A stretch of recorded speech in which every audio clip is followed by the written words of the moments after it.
జై హో బీసీ కార్యక్రమానికి సభకి విచ్చేసిన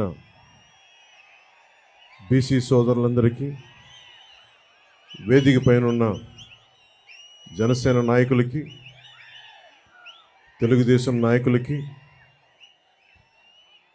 తెలుగుదేశం పార్టీ జాతీయ అధ్యక్షులు శ్రీ నారా చంద్రబాబు నాయుడు గారికి, యువగళం నేత శ్రీ లోకేష్ గారికి, తెలుగుదేశం పార్టీ అధ్యక్షులు అచ్చెం నాయుడు గారికి, వేదిక పైన మహిళా నాయకురాళ్ళందరికీ, తెలుగుదేశం మహిళా నాయకురాళ్ళకి, జనసేన మహిళా నాయకులు ప్రతి ఒక్కరికి పేరు పేరున హృదయపూర్వక నమస్కారం. వైఎస్ జగన్ అధికారంలోకి రాగానే, అధికారంలోకి వచ్చిన మొదటి 3 నెలల్లో పొట్ట కొట్టింది బీసీలు పొట్టే కొట్టాడు.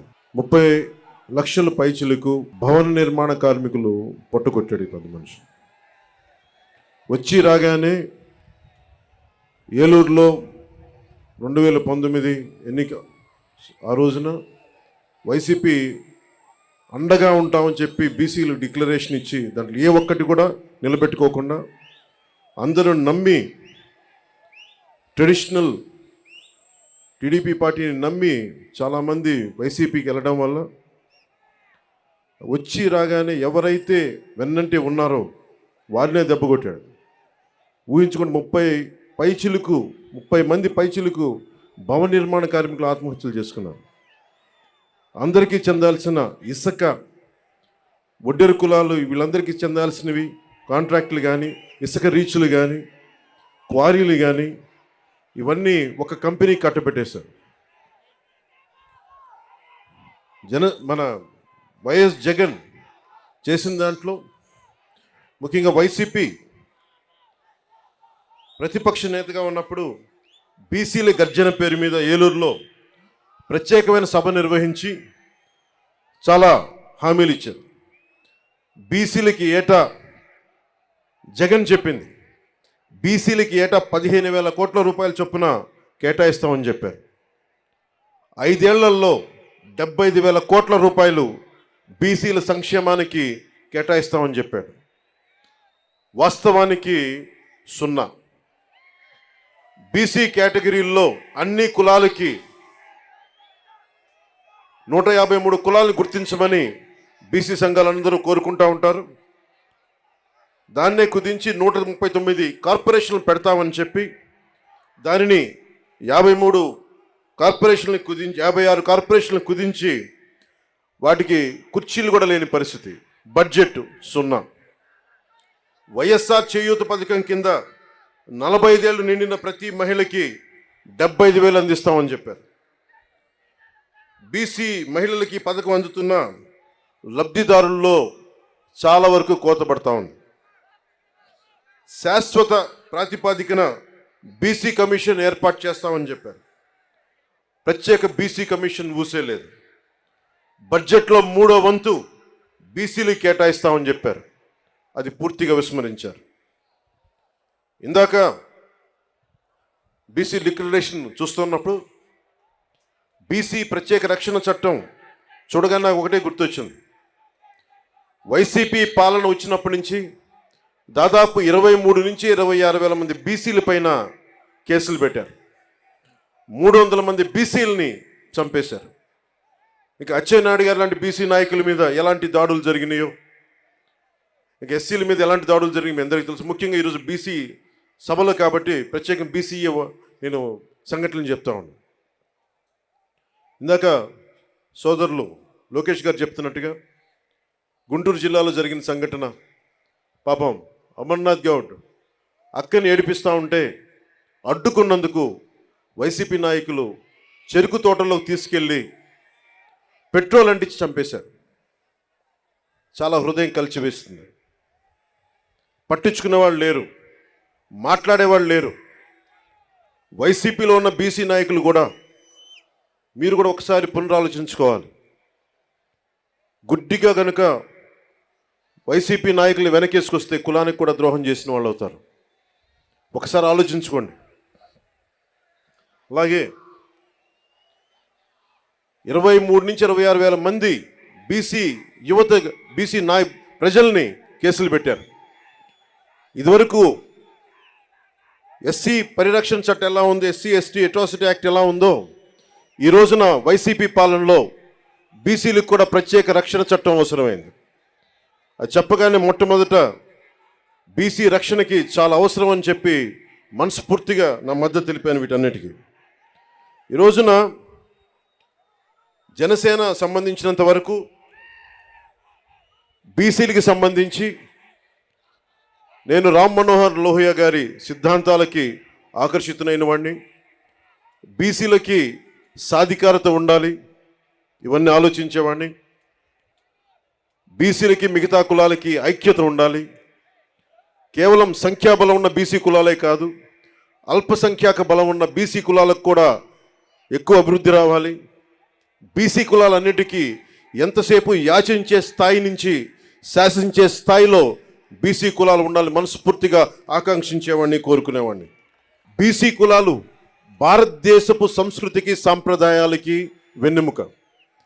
బీసీ కులాలు లేని సమాజం, బీసీ కులాలు లేని భారతదేశం మనం ఊహించుకోలేం.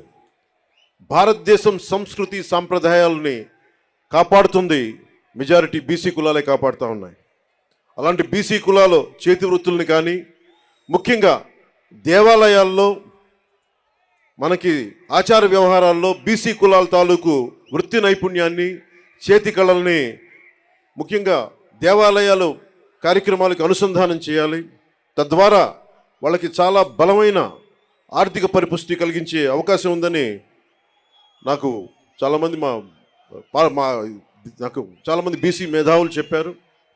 దానిని ఒకసారి నారా చంద్రబాబు నాయుడు గారి దృష్టి కూడా తీసుకెళ్ళి దాన్ని ఇంప్లిమెంట్ చేసేలాగా ఖచ్చితంగా దాన్ని ముందుకు తీసుకెళ్తాం. ముఖ్యంగా వడ్డెర కులస్తులు బ్లాస్టింగ్లు జరుగుతూ ఉంటాయి. కొడుతున్నప్పుడు డ్యాముల నిర్మాణం కానీ, రైల్వే లైన్ల నిర్మాణం కానీ ఇవన్నీ వడ్డెర కులస్తుల ద్వారా జరిగాయి బ్రిటిష్ హయాంలో. అలాంటి వడ్డెర కులస్తులు ఈ రోజున పాపం బ్లాస్టింగ్లో దెబ్బలు తింటా ఏ క్వారీలు కొడతారో ఆ క్వారీలకు వాళ్ళకి హక్కు లేకుండా పోయింది. జనసేన తెలుగుదేశం ప్రభుత్వం ఉమ్మడి ప్రభుత్వంలో వడ్డెర్లకి బలమైన ఆర్థిక పరిపుష్టి వచ్చేలా వాళ్ళకి ఖచ్చితంగా వారికి దాంట్లో సింహభాగం ఉండేలా చూడాలని మనస్ఫూర్తిగా కోరుకుంటా ఉన్నాం. అలాగే వడ్డెర్లు కాంట్రాక్ట్ వ్యవస్థల్లో నలిగిపోతూ ఉన్నారు. వడ్డెర్లు మనకి ముఖ్యంగా ఈ క్వారీ మైనింగ్లో చనిపోతే కాంట్రాక్టులు మట్టి ఖర్చులు తప్ప ఇంక దేనికి అండగా నిలబడే పరిస్థితులు లేదు. నేనే స్వయాన కర్నూలులో ఈ పరిస్థితిని చూశాను. అలాగే యువతరం బీసీ యువతలో కుల వృత్తుల మీద ఆధారపడలేని పరిస్థితి ఉంది. ప్రత్యామ్నాయ అవకాశాలు కావాలి. వీటి అన్నిటి మీద చాలా సమూలంగా ఆలోచించాల్సిన అవసరం ఉంది. దాన్ని కూడా మేము పరిగణలోకి తీసుకొని ఈ రోజున బీసీ డిక్లరేషన్లు ఇచ్చినవి కాకుండా మీకు ముఖ్యంగా బీసీ యువతకి, మహిళలకి, పెద్దలందరికీ కూడా మీకు ఆర్థిక పరిపుష్టి వచ్చేలాగా, మీరు సంపదకి యాచించకుండా సంపదని సృష్టించేలాగా అలాంటి పథకాలు ఉండాలి. ఆ పథకాల కోసం మేము అహిర్నిశలు తెలుగుదేశం నాయకులతో కలిసి కృషి చేస్తాను మనస్ఫూర్తిగా మీకు తెలుపుకుంటా ఉన్నాను. అలాగే ఇంకొకటి పెద్ద సమాజమైన వాడబలిజ, అగ్నికుల క్షత్రియులు, జాలరి, పల్లెకారులు, పల్లెకాపు, గంగపుత్రులు, ముతరాసులు, ఇవన్నీ ఇత్యాది పల్లెకారుల కులాలన్నీ కూడా ప్రత్యేకమైన దృష్టి సారించాలి. దాదాపు 794 కిలోమీటర్ల తీర ప్రాంతం ఉండి ఈ రోజుకి జట్టీలు లేకుండా ఇబ్బంది పడుతూ ఉన్నారు. ఇప్పుడు గంగవరం పోర్ట్ లాంటిది నిర్మాణానికి పల్లెకారులు, జాలర్లు, మత్స్యకారులు ప్రాణాలు పోయినాయి. తిరిగి వాళ్ళకి ప్రత్యామ్నాయ అవకాశాలు కల్పించడంలో నిజంగా వెనుకబడి ఉన్నాం.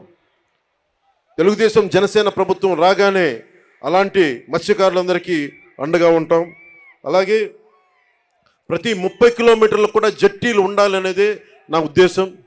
దాన్ని కూడా చంద్రబాబు నాయుడు గారి దృష్టికి తీసుకెళ్ళి ప్రభుత్వం ఏర్పాటు చేయగానే ఎంత తొందరగా ప్రారంభించాలో, ఎంత త్వరగా జట్టీలు ప్రారంభించాలో కూడా దాని వైపు దృష్టి సారిస్తాం. ముఖ్యంగా మత్స్యకారుల పిల్లల్లో బాల కార్మికులు ఎక్కువైపోయారు, స్కూళ్ళు సరిగ్గా లేక. అలాంటి చోట్ల ఆశ్రమ పాఠశాలలు ప్రారంభించాలని నేను మనస్ఫూర్తిగా ఆకాంక్షిస్తున్నాను. అలాగే మేము చేసింది, మా నాయకర్ గారు కానీ మేమందరం చేసింది, జగన్ వచ్చి రాగానే బీసీల దగ్గర డబ్బు ఉండకూడదు, బీసీల దగ్గర డబ్బు ఉండకూడదు, పల్లెకారుల దగ్గర డబ్బు ఉండకూడదు, మత్స్యకారుల దగ్గర డబ్బు ఉండకూడదు అని చెప్పి జీవో 217 పట్టుకొస్తే ఆ రోజున మేము నర్సాపూర్లో నేనే స్వయంగా ఆ జీవో 217 2 ముక్కలుగా చించేశాం. ఏదైనా సరే ఒకటే మాట చెప్పి నేను ముగిస్తా ఉన్నాను. మీ అభివృద్ధికి 153 కులాల సముదాయమైన బీసీ కులాలకి జనసేన అండగా ఉంటుంది. మీకు ఆర్థిక పరిపుష్టిని చేకూర్చేలా మీకు అండగా ఉంటాం. మీ మీద దాడులు జరిగితే మా ప్రాణాలు అడ్డేసి మరి మిమ్మల్ని కాపాడుకుంటాం. అలాగే అన్ని కులాలతో కూడా, ముఖ్యంగా మన బీసీ కులాల్లో కూడా ఐక్యత చాలా అవసరం. ఈ రోజున మనల్ని మనం ముందుకు తీసుకెళ్లాల్సిన పరిస్థితి ఉండి 153 కులాలంటే దాదాపు 53% పై శాతం జనాభా, 5 కోట్ల జనాభాలో అత్యధిక శాతం బీసీలే. అత్యధిక శాతం ఉండి ఈ రోజున మన ప్రాణరక్షణకి చట్టాలు కల్పించుకునే పరిస్థితిలో ఉన్నామంటే జగన్ గారి నుంచి, అది జగన్ గొప్పతనం కాదు, మన అనైక్యత, మన బీసీ కులాల్లో ఉన్న అనైక్యత. మన ఐక్యతగా ఉంటే ఏ జగన్ కాదు, ఏ భూతం కూడా మనల్ని ఏమీ చేయలేదు. నేను అందుకనే ఇదే మంగళగిరిలో వైసీపీ వ్యతిరేక ఓటు చీలకూడదు అన్న మాట అన్నానంటే మన బీసీలు బాగుండటానికి కూడా దాని వెనుక మూల కారణం. మీ భవిష్యత్తు బాగుండాలి, అందరూ ఆనందంగా ఉండాలి. భవిష్యత్తులో మీకు జనసేన ఈ కూటమి తరపు నుంచి ఎప్పుడు మీకు అందుబాటులో ఉంటాం. ఎందుకంటే టీడీపీకి ఉన్న మంచి పేరే రామ్ మనోహర్ లోహియా గారి ఆలోచన ధోరణితోటి బీసీలకి అత్యధికంగా పీటు వేసిన పార్టీ. దాన్ని ఎవరు కాదనరు, విస్మరించలేరు. మనస్ఫూర్తిగా వెనకబడ్డ కులాలకి అండగా నిలబడినందుకు రామారావు గారిని ఒక్కసారి స్మరించుకుంటూ, మనస్ఫూర్తిగా మహానుభావుడు, నిజంగా అధికారం రాని కులాలకి అధికారాన్ని కల్పించిన వ్యక్తి. రామ్ మనోహర్ లోహియా గారి స్ఫూర్తిని 80sలో ఆయన ముందుకు తీసుకెళ్లారు. అలాగే ఈ రోజున మనందరిపైన ఉన్న ఇదిగా బాధ్యత కూడా, ఇంకా చాలా కులాలు ఉండిపోయినాయి దూరంగా. జగన్ వచ్చి రాగానే 34% ఉన్న స్థానిక ఎన్నికల్లో 34% బీసీలకు రిజర్వేషన్ ఉంటే దాన్ని 24%కి తగ్గించారు. 24%కి తగ్గిస్తే 16,800 మంది బీసీలు స్థానిక నాయకత్వాన్ని కోల్పోయారు.